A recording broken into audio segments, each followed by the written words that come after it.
Mon témoignage vient glorifier et attester, par ma présence, de la puissance du nom de Jésus. Psaume 91, verset 15. Acte 2, verset 21. 19, verset 15. Romains 10, verset 12. Bien-aimé dans le Seigneur, le nom de Jésus-Christ est tout-puissant pour celui qui croit en son existence et l'a accepté comme Seigneur et Sauveur. Ma femme et moi habitions une belle maison dans un quartier réputé de la ville.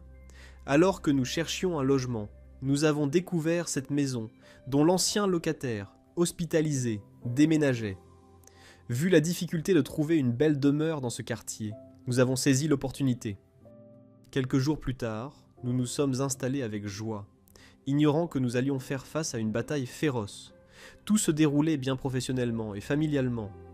Nous avions fêté le Nouvel An en famille et continuions d'assister aux cultes hebdomadaires, aux veillées de prière et aux services du jour saint.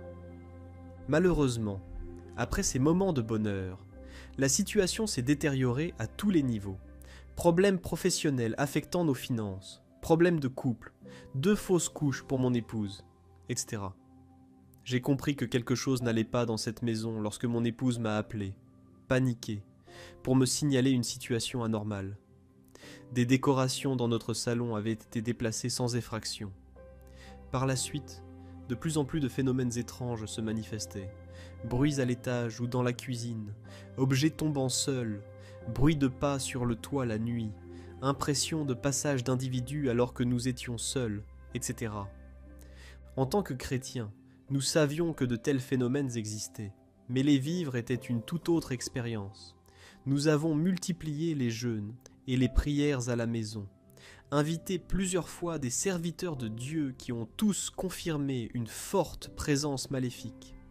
Cette force se manifestait davantage quand nous intensifions nos prières, au point de la ressentir physiquement, même si nous ne pouvions pas la voir. Je vous épargne de nombreux détails qui ont considérablement affecté notre vie. Un jour, nous avons reçu un groupe de prière pour un week-end. Le samedi soir, après avoir prié avec eux, nous sommes allés nous coucher.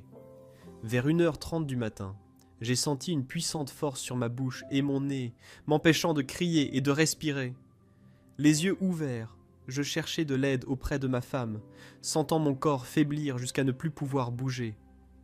Bien-aimé dans le Seigneur, Dieu ne nous abandonne jamais. Je ne sais par quelle force j'ai réussi à bouger ma tête pour libérer un espace permettant à ma bouche de parler, et sans hésiter, j'ai invoqué notre Seigneur en citant le nom de Jésus.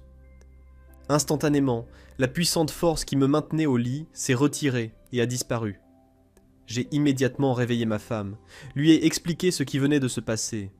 Puis nous nous sommes agenouillés pour prier et glorifier l'Éternel. Au même moment, dans le groupe de prière endormi, une fille a vécu la même chose, a crié le nom de Jésus, et la force s'en est allée.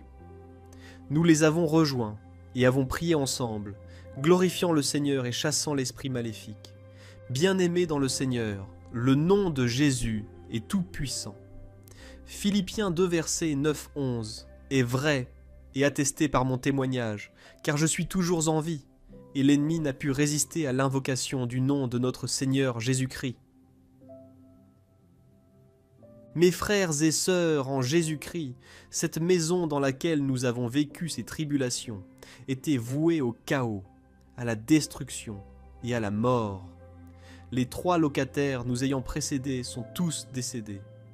La maison était connue dans le quartier comme une demeure de chaos dont nul ne pouvait ressortir indemne.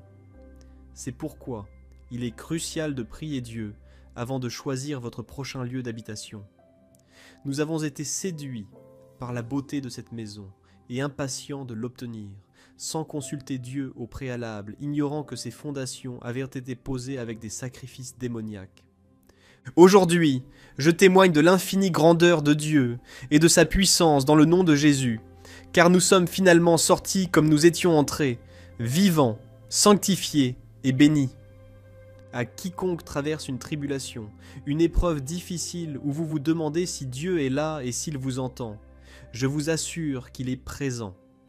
Réduisez votre foi en la capacité de l'ennemi ou de l'épreuve, maladie, chômage, sécheresse, adversité, à vous nuire peur, inquiétude, et placez cette foi en Dieu pour la surmonter et la détruire. Il vous fera traverser ces tribulations ou épreuves à vos côtés. Deutéronome 20, verset 4. Matthieu 28, verset 20. Je rends grâce au Seigneur, notre Dieu, Jésus-Christ, qui, par ses nombreuses tribulations, batailles et épreuves spirituelles et physiques, me rend plus fort, plus sage, plus intelligent et plus proche de lui, tout en continuant à le chercher. Merci Seigneur Jésus, gloire à l'agneau au siècle des siècles. Amen.